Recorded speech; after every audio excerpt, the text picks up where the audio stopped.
Imagine the lights go out and the little conveniences that run your life suddenly decide to take a permanent nap. No Wi-Fi, no cell bars, no push notifications, no live maps telling you where to go or who to call. For a few minutes that would feel weird. For days, it would feel like being dropped back into a different century. The thing most folks don't realize is that there's a technology sitting in attics, basements, and thrift shops that was built exactly for that kind of messy, inconvenient day. The humble AM radio.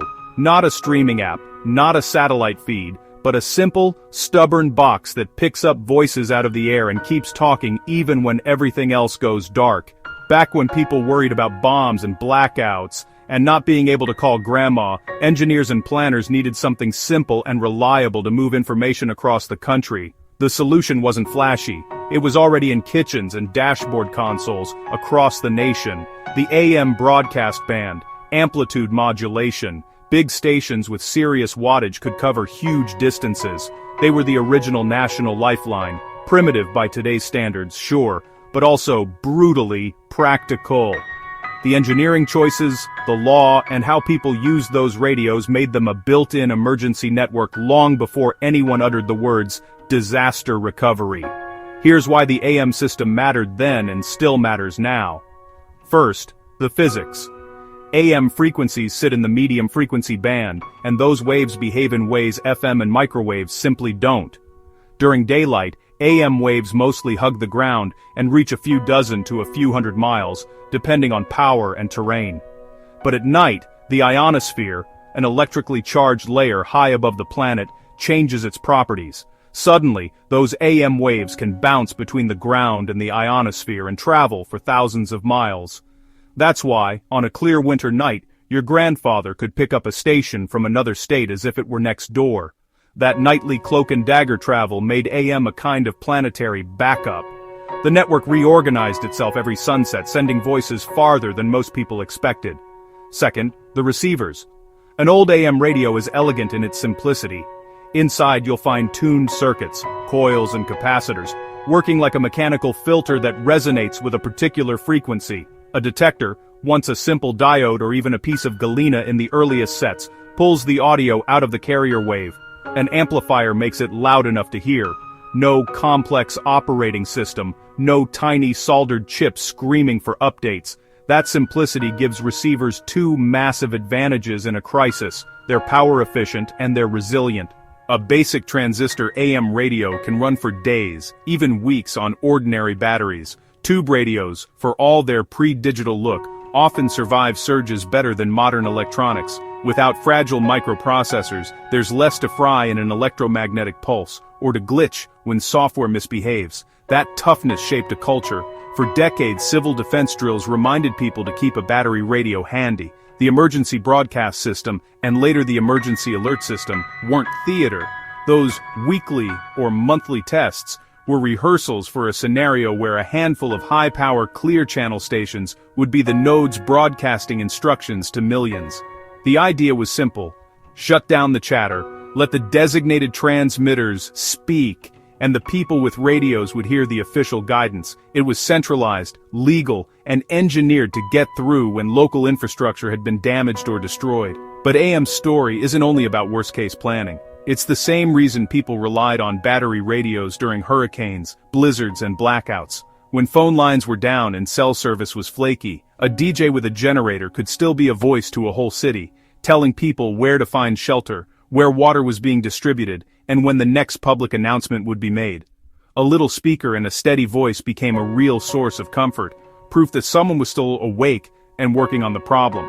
That connection is part of why AM holds a special place in the American memory. It's not just technology, it's community glue. Let's get a tiny bit technical without getting nerdy. There are two main ways AM signals get to you: ground wave and sky wave. Ground waves ride along the surface of the earth and are how local stations cover their immediate area reliably during the day. Sky waves are the ones that bounce off the ionosphere at night, sending signals much farther. Because of this combination, a station that's powerful enough and placed right can reach huge regions. That's the whole idea behind those historic 50,000-watt clear channel transmitters you might have heard about. Engineers designed coverage maps to provide overlapping service so no single failure would isolate whole swaths of the country. And the receiver side is forgiving in a way modern devices are not. AM radios don't need precise antennas to work. In a pinch, a length of wire stuffed into a window, a garden fence, or even a bed frame can act as an antenna. People on the coasts and in the heartland have plenty of first-hand stories. After storms, someone hooks a radio to a length of wire down the block, and suddenly the station comes through loud and clear. That works with what you've got mindset made AM radios perfect for field use. Farmers, truckers, and long-distance drivers kept them for the same reason. They just kept working. There's also a whole cultural hobby around picking up distant broadcasts called DXing. Amateur listeners learned how the ionosphere behaved, how weather and solar conditions changed reception, and what times were best to catch particular stations. Folks would trade reception reports like baseball cards, celebrate rare catches, and treat long-distance listening as proof that physics still had surprises left. It wasn't just nerdy fun, it was a hands-on education in electromagnetic reality, the kind of science you felt in your living room at night when a faraway program crept into the speaker. Compare all that to modern dependence on networks that are complex, centralized, and often invisible to users. Cloud services can fail. Cellular towers can be overwhelmed. Algorithms can decide what you see and hide other voices. An AM radio has no subscription, no account, and no tracking pixels. It's a one-way public square, raw, uncurated, and sometimes full of static. For people who remember a time when news felt communal rather than algorithmically curated, that unfiltered feed can feel like a relief. You turn the knob, and you hear the weather, the community bulletin, the preacher, the midday farm report. You get the local voice, not an optimized playlist. Practical resilience is part of why this matters. A simple emergency kit with an AM radio, spare batteries, and a short antenna could keep you informed for crucial hours after a major outage. No software updates, no registration, no tracking, just information. That sort of independence has real value when privacy and reliability matter more than convenience. It's an analog form of information sovereignty. You choose what to listen to, and no one's trying to nudge you towards something else. That's not to say AM was perfect or that it should replace everything modern. The band has its limits. Audio quality is lower than FM or digital, and nighttime skywave propagation can bring unwanted stations and fading, but those trade-offs are exactly what made it useful in its era. It favored reach and resilience over fidelity and personalization. It was designed to survive messy realities, storms, wars, equipment failures that would paralyze more delicate systems. There's also an important legal and social layer here. Broadcast architecture and regulations once treated certain stations as public goods with responsibilities in emergencies. That civic framing meant engineering and policy lined up in service of the common good. People internalized the habit, keep a radio in the closet, check batteries before winter, listen to the test on a Saturday morning. It's a kind of civic practice that's faded, but the principle is instructive, building systems that assume failure and plan for it deliberately. So what does that mean for us now? Should we pack away our pixelated pride and go live on AM forever? No. The lesson is deeper. The AM radio era shows a design philosophy worth stealing: simplicity, redundancy, and physical laws as a fallback. Modern systems could borrow that thinking, design in more analog backups, favor protocols that degrade gracefully, and keep a few low-tech lifelines in public preparedness plans. There's dignity in solutions that don't break spectacularly when stress hits. For a practical note you can actually use, here's what a sensible, keep-it-simple kit looks like for most households.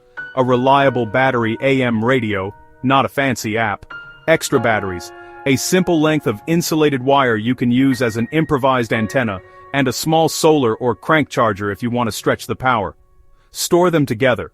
Check them every 6 months. It sounds old-fashioned, but a small bit of preparation and a cheap radio can buy you time and information when other systems are out. Finally, there's the human aspect. In a crisis, people want to know what's happening and what to do next. Information calms panic and channels action. AM radio isn't a cure-all, but it sustained communities through blackouts and storms with nothing more than a voice on the air and a speaker on a kitchen table. That's the reason it deserves more respect than most relics get. It wasn't built to be trendy, it was built to be useful, and you can't say that about every piece of technology on your shelf. So here's the takeaway. That old radio in the attic is not merely a piece of nostalgia. It's a reminder of an engineering ethic, one that prized reach, robustness, and public service over sleekness and subscription models. In a world that tends to toss the old for the new, sometimes the smartest move is to keep an ancient trick in your back pocket. You don't have to love the crackle and the hiss, but when the world gets flaky, that unpretentious box might be the voice that gets through. What do you think? Is there value in preserving these old, unkillable systems alongside our fancy networks, or are they charming artifacts that don't belong in the modern toolbox? Drop a comment and tell us whether you've ever relied on a battery radio in a real pinch. Those stories are gold.